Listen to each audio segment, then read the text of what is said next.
Hello friends, कैसे आप सब लोग। तो एक बार आपको फिर से स्वागत है हमारे चैनल नोशन ट्री में। मैं हूं जितेंद्र कुमार मिश्रा। दोस्त, आज मैं आपको कुछ नया चीज सिखाने आऊंगा और जब भी मैं सिखाऊंगा दोस्त, हमेशा नया चीज ले आता हूं। आज जो मैं लाया हूं दोस्त, आपके बहुत बहुत काम की चीज है जिससे मैं बताने जा रहा हूं और आप अच्छी तरह जानते हो क्या चीज हो सकती है। देखते हैं दोस्त टैक्स के बारे में। ठीक है, टैक्स के बारे में। टैक्स क्या चीज होता है ये आपको पता ही है। ठीक है, टैक्स मतलब हिंदी में क्या कहते हैं, उसे हम लोग कर कहते हैं। ठीक है, बिना टैक्स दिए आप कैसे रह सकते हो। जिस कंट्री में आप रहते हो टैक्स देते हो। इसको छोड़ दीजिए दोस्त, अगर ये भी ना समझे, आप अपने घर में खाना खाते हो। ठीक है, अगर आप कमा करके, जब तक आप कमाने लायक नहीं रहते हो तब तक आपसे घर वाले 1 रुपया नहीं लेते। लेकिन जब आप कमाने लायक हो जाते हो, जब कमाने लगते हो, तो आपको क्या करना पड़ता है। घर वाले तुरंत बोलते भाई इतना तुम्हारा खाने में खर्चा हो रहा है, इतना रुपया तो आपको देना ही पड़ेगा। क्यों भाई देना पड़ेगा इतना रुपया, नहीं दोगे तो कल से आपका भाई खाना पीना अलग कर लो। सही, क्यों भाई, क्यों ऐसा कहते हैं। कारण भाई आखिर घर चलेगा कैसे। आप घर को कहते हो कि पिताजी एक छोटा रूम है यार, बड़ा रूम होना चाहिए। भाई बड़ा रूम चाहिए, सेपरेट रूम चाहिए, सीक्रेसी चाहिए। क्या करना है भाई, कमा रहे हो पैसे दो, नया रूम बना देते हैं। थोड़े थोड़े पैसे दो, नया रूम बना देते हैं। अब ऐसे ही 5-6 भाई बहन मिलकर अगर कमा के थोड़े थोड़े पैसे देंगे घर में, तो भाई नया रूम ले लेंगे। सेम चीज कंट्री के ऊपर लागू होती है। अगर हम टैक्स नहीं देंगे और हम कहेंगे कि नहीं यार हमें गवर्नमेंट रोड दे, हमें गवर्नमेंट इंफ्रास्ट्रक्चर डेवलपमेंट करके दे, हमें गवर्नमेंट एम्प्लॉयमेंट अपॉर्चुनिटी दे, हमें ये चीज चाहिए। गवर्नमेंट से आपको सब चाहिए, देश से आपको सब चाहिए, लेकिन देश को आप क्या दे रहे हो, टैक्स तो देना पड़ेगा भाई। ठीक है, तो जब तक आप टैक्स नहीं भरोगे तो गवर्नमेंट आखिर कोई चीज डेवलप कैसे करेगी। ठीक है, सेम जैसा आपके घर से होता है वही चीज आप अगर गवर्नमेंट पर लागू कर दो तो ये चीज आपको अच्छी तरह समझ आ जाए कि भाई आखिर हमें टैक्स क्यों भरना चाहिए। टैक्स हमें भरना चाहिए क्योंकि हमें आगे डेवलप करना है, इंफ्रास्ट्रक्चर डेवलप करना है, टेक्नोलॉजी डेवलप करना है। देश की सुरक्षा के लिए क्या चाहिए, हमें टेक्निकल चीजें चाहिए। ठीक है, वो सारी चीजें कहां से आएंगी। ठीक है, अब ऐसी चीज, क्योंकि वो जो चीजें आती हैं दोस्त, जो देश की सुरक्षा होती है, वहां से कोई इनकम जनरेट नहीं होता है। That is the huge expenditure for the government. तो पैसा गवर्नमेंट कहां से खर्चा करेगी, यहीं से करेगी जो आज आपसे लेंगे। तो जब सबके ऊपर थोड़ा थोड़ा बर्डन डालेंगे दोस्त, तभी तो लेंगे वो। अगर बर्डन नहीं होगा तो कैसे चलेगा। जैसे अगर आपको अपना घर डेवलप करना है, घर को आगे बढ़ाना है, एक घर से दूसरा घर, दूसरे से तीसरा करना है, तो आपको 100% क्या होना चाहिए, घर में थोड़ा बहुत कॉन्ट्रीब्यूशन देना चाहिए। जो जिस लायक है, जितने रुपए के लायक है उतना तो घर को देना चाहिए। तभी तो उनके पास पैसा है, तभी आपके माँ बाप के पास पैसा आएगा। और जब उनके पास पैसा आएगा दोस्त, तब वो आपके लिए नया घर लेने की प्लानिंग कर सकते हैं, नहीं तो नहीं लेंगे। तो एक तरह से वो भी तो आप टैक्स ही भरते हो, सीधी सी बात है। ऐसे ही ये जो टैक्स है दोस्त, जो हम लोग पढ़ने जा रहे हैं, ये तो फिलहाल टेक्स्ट बुक से रिलेटेड हो जाएगा। बट आप लॉजिकली सोचो कि आपको क्या चाहिए। आप कहते हो हमारे लिए सड़क बनवा दो, गवर्नमेंट कहती है भाई पैसे दो, हम सड़क बनवा देंगे। पैसे कौन देगा, अब सबसे नहीं मानती हो, वो कहते हैं कि जिसका जितना कमाई है वो हिसाब से भरो। ऐसा नहीं कि जो कम कमा रहा है वो भी उतना ही भरेगा, जो ज्यादा कमाएगा वो भी उतना भरेगा। भरना सबको है, बट जो थोड़ा कमा रहा है भाई थोड़ा दो, ज्यादा कमा रहा है भाई ज्यादा दो। इससे क्या होगा कि गवर्नमेंट को जो पैसे आएंगे उससे गवर्नमेंट क्या करेगी, डेवलप करेगी, तरक्की होगी, और उस तरक्की में आपका भी हाथ होगा। और इस वजह से क्या होगा, आपका जब देश आगे बढ़ेगा दोस्त, आप अल्टीमेटली आगे बढ़ जाओगे। इसी वजह से हमें टैक्स भरना होता है, यही तो वजह है कि हमें टैक्स भरना होता है। समझा। जैसे घर को डेवलप करने के लिए घर में अपने कंट्रीब्यूट करना पड़ता है, वैसे ही देश को डेवलप करने के लिए, देश को आगे बढ़ाने के लिए आपको अपने देश को टैक्स देना पड़ता है। अब ये जरूरी नहीं कि खाली इंडिया में ही ऐसा है। हाँ, मैं मानता हूं, मैं इस चीज को मानता हूं, India is highly taxed country in the world. बहुत टैक्स लगता है, फिर भी उसके बावजूद ऐसा नहीं कि बिना कोई ऐसा देश हो जाए जहां पर टैक्स नहीं लगता, सब जगह लगता। बिना टैक्स से कोई कंट्री नहीं चल सकती, कि भाई कंट्री का इनकम तो वहीं से आता है, टैक्स से। तो टैक्स जब भरेंगे तो आएगा। चलिए अब हम देखते हैं दोस्त, टैक्स कितने टाइप का होता है। ठीक है। हमारे पास दोस्त दो टाइप के टैक्स है हमारे इंडिया में जो फॉलो होते हैं, ठीक है। बेसिकली पहले हम लोग दो चीज से सीखते हैं, बाद में और जो चीज डिफाइन होगा इनडायरेक्ट टैक्स को कितने में, तो वो देखेंगे। तो बेसिकली एक होता है हमारा डायरेक्ट टैक्स होता है, डायरेक्ट टैक्स। दूसरा क्या होगा दोस्त हमारा इनडायरेक्ट टैक्स, इनडायरेक्ट टैक्स होता है। अब इसको हिंदी में बोलते प्रत्यक्ष कर, इसको बोलते अप्रत्यक्ष कर, ठीक है। डायरेक्ट टैक्स मतलब प्रत्यक्ष कर और इनडायरेक्ट मतलब अप्रत्यक्ष कर। यानी डायरेक्ट टैक्स वह टैक्स होता है जो डायरेक्टली जिसके किसी ऊपर लेविड होता है, लेविड मतलब लागू होता है, यानी जो डायरेक्टली किसी ऊपर इंपोज कर दिया जाए उसको हम कहते हैं डायरेक्ट टैक्स। अब हिंदी में अगर आप कहोगे तो जिसके ऊपर लागू हो उससे वसूला जाए तो वो डायरेक्ट टैक्स हो गया। और इनडायरेक्ट टैक्स क्या होगा, लागू किसी और के ऊपर होगा, वसूला किसी और से जाएगा, वो इनडायरेक्ट टैक्स हो जाएगा। अब वैसा वहां पे गवर्नमेंट क्यों करती, क्योंकि गवर्नमेंट की कुछ मजबूरियां हैं, गवर्नमेंट जिसके ऊपर लागू करती है उनसे वसूल नहीं सकती। यही वजह है कि उनके द्वारा किसी और से वसूलती है, तो उसको कहते हैं जिसपे लागू उससे न वसूल करके किसी और से वसूलना, उसको हम लोग क्या होते हैं इनडायरेक्ट टैक्स। अगर कोई टैक्स मान लीजिए अगर मिस्टर ए है, ठीक है, मिस्टर ए है, अब इनके ऊपर लागू है तो इनसे ही वो टैक्स वसूला जाएगा, इसलिए उसको कहते हैं डायरेक्ट टैक्स। अगर यहां पे समझो मिस्टर बी है, मिस्टर ए है, ठीक है, अगर मिस्टर ए है, मिस्टर ए के ऊपर लागू है लेकिन वो टैक्स वसूला जाएगा मिस्टर बी से, तो that is what indirect tax. समझे? तो फिलहाल पहले सबसे पहले हम डायरेक्ट टैक्स के बारे में देखेंगे, फिर इनडायरेक्ट टैक्स के बारे में बताएंगे आपको, ठीक है। इनडायरेक्ट टैक्स के लिए आपको अगले वीडियो का वेट करना पड़ेगा। पहले डायरेक्ट टैक्स में, ठीक है, डायरेक्ट टैक्स सिंपल समझिए, वह टैक्स जिसके ऊपर लागू हो उससे वसूल लिया जाए, डायरेक्ट टैक्स हो गया। क्यों? क्योंकि हम यहां जो पढ़ रहे हैं दोस्त, यहां हम पढ़ते इनकम टैक्स वर्ड है, क्या है वो, इनकम टैक्स। यानी ये डायरेक्टली आपके इनकम के प्रोपोर्शन में आपसे वसूला जाता है, यानी जो बंदा कमाएगा वही टैक्स भरेगा, नहीं कमाओगे नहीं टैक्स भरोगे। सीधी सी बात कहते हैं, if you have income then you have to pay the tax, if you don't have income don't pay the tax. अब भाई 15 साल का 12 साल का बच्चा तो कमाता नहीं है, तो उसको कैसे गवर्नमेंट बोले तुम टैक्स भरो, कभी नहीं बोल सकते। लेकिन जैसे अगर मैं कहीं काम करता हूं, आप कहीं काम करते हो, मम्मी पापा कहीं काम करते हैं, और भाई बहन और दुनिया जितने लोग काम करते हैं, तो उनको कुछ तो अर्निंग होती है भाई। तो जो अर्निंग होती है उस अर्निंग के अंदर से कुछ पैसे जो होता है गवर्नमेंट को देना होता है, उसी को कहते हैं टैक्स। क्यों? क्योंकि कमाया कौन, आपने कमाया, ठीक है, तो टैक्स कौन देगा, आप दोगे, बराबर। अगर समझ के मैंने नौकरी की, मैंने मेहनत की, मुझे पैसे मिले हैं, क्या टैक्स मेरे पिताजी भरेंगे? नहीं, टैक्स कौन भरेगा, मैं भरूंगा। क्यों? मैंने कमाया है उसको, तो मैं कमाया, मैंने ही भरा, यानी मेरे पास पैसा आया तो मेरे से टैक्स लेगी गवर्नमेंट। मैं थोड़ी नहीं कहूंगा कि नहीं साहब मैंने कमाया, इन सबको लाके घर में दिया, इनसे वसूलो ना, नहीं बाबा, इनकम तुमने कमाया, तुम्हारा इनकम आया तो टैक्स भी तुम ही भरोगे, ठीक है।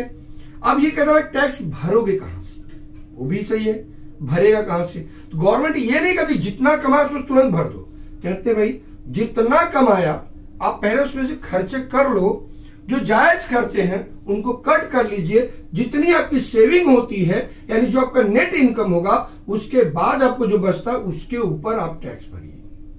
ऐसा नहीं कि आपने जितना कमाया उस पर टैक्स भर दो, भाई आपकी पगार 50,000 है तो आप 50,000 रुपये टैक्स भर दो, ऐसा नहीं है। आपकी पगार 50,000 है, ठीक है, 50,000 में से आपका कितना खर्चा होता है उसको माइनस कर लो, जो बच जाए वो सेविंग हो जाएगी, और उस सेविंग के ऊपर ही आपको टैक्स मांग रहे हैं, बस इतनी सी बात है उनकी। आई बात समझ में? तो उसे कहते हैं दोस्त टैक्स। तो डायरेक्ट टैक्स समझा कि जिस पे लागू हो उससे वसूल लिया जाए, वो डायरेक्ट टैक्स हो जाएगा। अब ये डायरेक्ट टैक्स में सीधा समझ गया, जिसके ऊपर जिसने इनकम कमाया वही टैक्स भरेगा, क्योंकि इसलिए वर्ड बोला गया इनकम टैक्स, यानी इनकम हो तो टैक्स भरो, नहीं इनकम है तो नहीं टैक्स भरो। यहां भी वही रूल लागू होगा, यहां भी वही रूल लागू होगा, लेकिन यहां पे इनकम होगा मिस्टर ए को, ये है सेलर, ये क्या करते हैं, गुड्स सेल करते हैं, सर्विसेज सेल करते हैं, किसको, बी को, ठीक है। इनकम इनको हो रहा है लेकिन टैक्स बेचारा ये भरता है, ठीक है।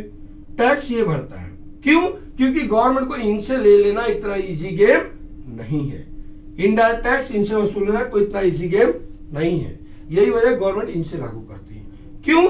क्योंकि सीधी सी बात है, मिस्टर ए है, अगर इनकी कंपनी है, अगर गवर्नमेंट कहती है कि मिस्टर ए आपने पैसे कमाए हैं, आप टैक्स भरो, आपको इतना रुपया भरना पड़ेगा, ये क्या बोलते हैं, ठीक है आप हमारे ऊपर होशियारी बताओगे, आज से कंपनी बंद, प्रोडक्शन बंद। अब क्या होगा भाई? जब प्रोडक्शन बंद हो जाएगा तो जो लोगों की डिमांड है उनको प्रोडक्ट मिलेगा ही नहीं, तो गवर्नमेंट कहां से लाएगी? अपने घर से लाके देगी? नहीं, गवर्नमेंट तो यही चाहती ना कि हमारे देश में प्रोडक्शन हो, आप ही प्रोडक्शन करें, हमारे लोगों को हर चीज में जो उनकी डिमांड होती है, तो उनकी डिमांड को पूरा करने के लिए तो उनको प्रोडक्शन करना है। अब जब प्रोडक्शन ही बंद हो जाएगा तो फिर तब क्या होगा? तो इसकी क्या डिमांड पूरी होगी? नहीं। आपकी डिमांड पूरी होगी? नहीं। हमारी डिमांड पूरी होगी? नहीं होगी। इसका मतलब है हमारी डिमांड, आपकी डिमांड, पब्लिक की डिमांड पूरी करने के लिए इनको गवर्नमेंट कहती नहीं, आप प्रोडक्शन कीजिए, आप जो भी प्रोडक्शन करते हैं, जितना प्रोडक्शन सब कीजिए, उसमें इतना रुपया मेरा भी इंक्लूड करके उस प्रोडक्ट पे लिख दीजिए, उस पर लगा दीजिए कितना प्रोडक्ट, इतना पैसा आपको एक्स्ट्रा देना पड़ेगा। तो जो एक्स्ट्रा पैसा आप इनसे लोगे वो मुझे दे दो, बाकी जो आपका इनकम होगा वो अलग से हो जाएगा। तो हो गया ना भाई इनडायरेक्ट टैक्स। समझे? यानी इनकम तो इन्होंने की, टैक्स इनको भरना चाहिए था, बट इनसे गवर्नमेंट वसूल नहीं सकती है, बिकॉज ऑफ दैट गवर्नमेंट कहां जाएगी? इनके पास। लेकिन गवर्नमेंट इनसे डायरेक्टली नहीं लेगी, गवर्नमेंट इनको बोलेगी कि आपके प्रोडक्ट पे वो टैक्स लगा दीजिए, और जब ये बंदा प्रोडक्ट खरीदेगा तो इससे जो पैसा वसूलोगे वो पैसा आप मुझे दे दीजिए, बात खत्म है। सीधी सी बात है, मतलब समझे? सबसे सिंपल वे है। तो जो भी हम डिमांड करते हैं, जैसे हम घर में अगर कोई डिमांड करते हैं तो सिंपल, आप हर चीज को अपने घर से रिलेट करके पढ़ो दोस्त, 100% आप सीखोगे। कोई भी ऐसी पढ़ाई नहीं है जो आप कहीं टेक्स्ट बुक में ढूंढते हो, अपने ऊपर लेके पढ़ लीजिए ना, अपने ऊपर लागू कर लीजिए। मान लीजिए दोस्त कि अगर सिंपल चीज में कि अगर आपकी डिमांड होती है कि हमें ये चाहिए, पापा हमें अच्छा खाना चाहिए, पापा हमें ये चाहिए, पापा हमें वो चाहिए, हमें अच्छे ड्रेस चाहिए, हमें, भाई सब तो चाहिए, लेकिन भाई तुम्हारी डिमांड पूरी करने के लिए पापा कहां से ला के देंगे? नहीं ला दे सकते ना। आप भी मेहनत करो, कुछ पैसे बचाओ, वो पैसे पापा को दो, और फिर आप पापा से डिमांड करो तो पापा आपको जरूर ला के देंगे, 100% ला के देंगे। क्यों? तभी तो आपकी डिमांड पूरी हो पाएगी ना। सेम कंडीशन ही है, तुमने गवर्नमेंट से प्रोडक्ट मांगा, गवर्नमेंट बोलती भाई प्रोडक्ट खरीदो, ठीक है, इसका इतना पैसा तो उसका भर दो, ले लो और लेकर आप यूज कीजिए। क्लियर हो गया? इनडायरेक्ट टैक्स में क्या होता है, इसके बारे में और डिटेल नेक्स्ट वीडियो में देखेंगे दोस्त, जब इसका पूरा बताएंगे। इसका पूरा सिलेबस एक अलग है और इसका पूरा एक सिलेबस अलग होता है। तो डायरेक्ट टैक्स की बात हो रही थी दोस्त। अब डायरेक्ट टैक्स में कितनी चीजें आती है दोस्त, देखो यहां पे जो हेड्स ऑफ इनकम है, जैसे होगा सैलरी, एक के बारे में बाद में डिस्कशन करेंगे दोस्त। क्या चीज है? पहले सैलरी यानी income from salary, income from house property, income from business and profession,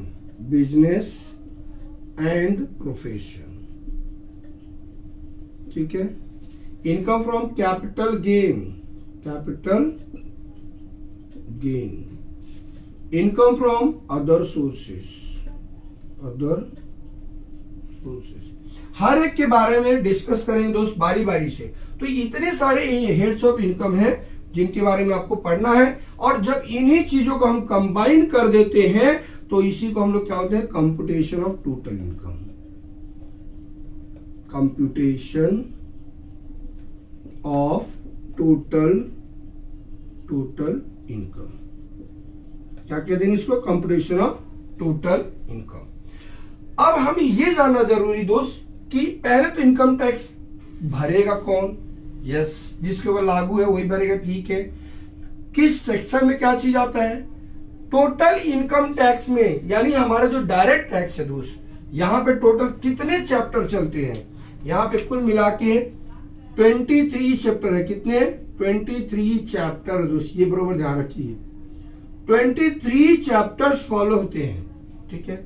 her chapter में 298 सेक्शन है। कितने हैं? सेक्शन 298 तक है, ठीक है। तो नंबर ऑफ सेक्शन कितने हैं? सेक्शन 298 कुल सेक्शन फॉलो होते हैं, 23 चैप्टर हैं, 298 सेक्शन फॉलो होते हैं, ठीक है। और इसके अंदर होता क्या है कि उसके बाद जो लगता है दोस्त प्रोविजन आता है, प्रोविजन, फिर उसके बाद आता है दोस्त सब प्रोविजन, सब प्रोविजन, फिर क्या आएगा क्लॉज आता है, ठीक है, क्लॉज आता है, ऐसे ऐसे करके लिखाता है। अब अगर कोई कहते भाई इसको लिखो, मान लीजिए अगर मैं सैलरी का लिखता हूं तो यहां पर लिखूंगा अंडर सेक्शन 16 सब सेक्शन 2। अगर आगे और लिखना है प्रोविजन 1, आगे और लिखना है ए, ठीक है, इस तरह से लिखा जाता है उसको। सेक्शन 16 सब सेक्शन 2 में प्रोविजन ओ 1 क्लॉज ए में जाके अगर आप देखोगे तो ये चीज आपको मिलेगी। इस तरह से एग्जाम्पल, ऐसा मैं खाली एग्जाम्पल बता रहा हूं, ऐसे ही सेक्शन होता है इसका, समझे। कुल कितने सेक्शन है? 23 चैप्टर है, सेक्शन 298 है, 298 टोटल सेक्शन फॉलो होते हैं दोस्त, हर चैप्टर से रिलेट करके। एंड उसका जो प्रोविजन होता है, सब प्रोविजन, उनका क्लॉज, सब क्लॉज, ऐसे ऐसे करके लगता है, ठीक है। अब टैक्स जो होता है दोस्त, टैक्स ऐसे किसी को इम्पोज कर दोगे, ऐसा नहीं है। उसके लिए भी क्या होता है, कानून लगाना पड़ता है, क्योंकि जो हमारा संविधान वहां खुद लिखा गया है कि कोई भी कानून, ठीक है, कानून का प्रारूप तैयार किए बिना नहीं लगा सकते हो। जब तक आप उसको कानून नहीं बना लेते तब तक आप उसको किसी को थोप नहीं सकते। कोई भी चीज किसी को लागू करना तो उसको कानून में प्रक्रिया दे करके ही आप लागू कर सकते हो। जबरदस्ती किसी को पकड़ना, ये भाई इधर आ, तेरे ऊपर ये कानून लागू होता है, ऐसा नहीं होगा। तो उसके लिए उनको कानून बनाना पड़ता है, और कानून बनाने की जो प्रक्रिया दोस्त देश में आपको पता है। सबसे पहले क्या होता है, उसको बिल बनाया जाता है, पहले उसको लिखा जाता है, लिखने के बाद में वो बिल संविधान संसद में आता है। हमारे पास 2 हाउस है, एक है लोकसभा, एक राज्यसभा है। लोकसभा में आएगा, लोकसभा में जो हमारे मेंबर्स लोग होते हैं, जो लोकसभा के मेंबर होते हैं, वो उसके फेवर में वोटिंग करेंगे, कुछ लोग फेवर और कुछ लोग अपोजिट में वोटिंग करेंगे। जब ज्यादा मेजोरिटी रहेगी तो अप्रोक्सीमेशन दोस्त कोई भी कानून बनने के लिए 2/3 मेजोरिटी लगती है। कितना? 2/3 मेजोरिटी लगती है। और हमारे पास टोटल 552 लोकसभा सीटें हैं, राइट, जिसमें से 530 तो नॉर्मली होती है सर, एंड 20 जो होते हैं ये गणराज्य के लिए जाते हैं, और जो 2 सीट्स है दोस्त वो हमारे किसके हैं, राष्ट्रपति के साथ में, राष्ट्रपति के पास में।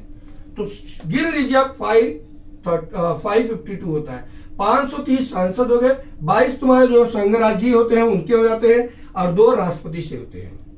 तो इस तरह से दोस्त आपके 552 टोटल मेंबर होते हैं, और इन्हीं मेंबरों में क्या होता है कि वो बिल आता है। तो हमें इतना ज्यादा जानने की जरूरत तो नहीं है। हाँ, अगर भाई आप कोई गवर्नमेंट एग्जाम देते हो तो सब बहुत कुछ जानना जरूरी होता है। मेरा जो सिलेबस चल रहा है दोस्त, वो एग्जाम का मतलब बीकॉम हो गया, एमकॉम हो गया, या जो भी बीबीआई, बीएमएस कुछ भी पढ़ते हो दोस्त, एमबीए, एमसीए, आप एमएस कर रहे हो, तो जहां भी आपको टैक्स का क्वेश्चन आएगा वो इस तरह से रहेगा, ठीक है। हर जगह यूज होता है दोस्त इसको। तो खाली मैं आपको बता रहा हूं कानून बनता कैसे, कि लोकसभा और राज्यसभा, हमारे पास 2 हाउसेस है, एक तो लोकसभा, एक राज्यसभा है। जब कोई कानून बनाना होता है तो सबसे पहले उसको बिल बनाया जाता है, उस बिल को लिखा जाता है, लिख करके लोकसभा में लाया जाएगा, पहले लोकसभा में पारित किया जाएगा, लोकसभा में पारित करने के बाद में उसको ले जाएगा राज्यसभा में, राज्यसभा से जब पारित होगा तो उसके बाद जाएगा राष्ट्रपति के पास, और जिस दिन उस पर राष्ट्रपति की स्वीकृति हो जाएगी, जिस दिन राष्ट्रपति ने साइन कर दिया, वो क्या होगा, कानून बन जाएगा। और वो कानून बना करके ही आप पब्लिक पर लागू कर सकते हो, ऐसे ही कभी लागू नहीं होता, ये ध्यान रखिए। आई बात समझ में? तो ऐसे जो हमारा इनकम टैक्स के जो रूल लगते हैं वो पहले वहां से पास आउट होते हैं, पास होने के बाद यहाँ पे क्या होता है, लगाया जाता है, ठीक है। तो इस तरह से दोस्त हमारा जो होता है कि डायरेक्ट टैक्स में आते हैं चीजें, ठीक है। अब ये आपको इसमें सीखना होगा कि भाई टैक्स भरता कौन है, उसको कहते क्या है। जो भी टैक्स भरता दोस्त उसको असेसी कहते हैं। Assessee is a person who पे द टैक्स, ठीक है। तो इनके बारे में हम आपको नेक्स्ट वीडियो में बताएंगे दोस्त, ठीक है। तब तक देखते रहिए the notion tree. Thank you so much for watching the notion tree.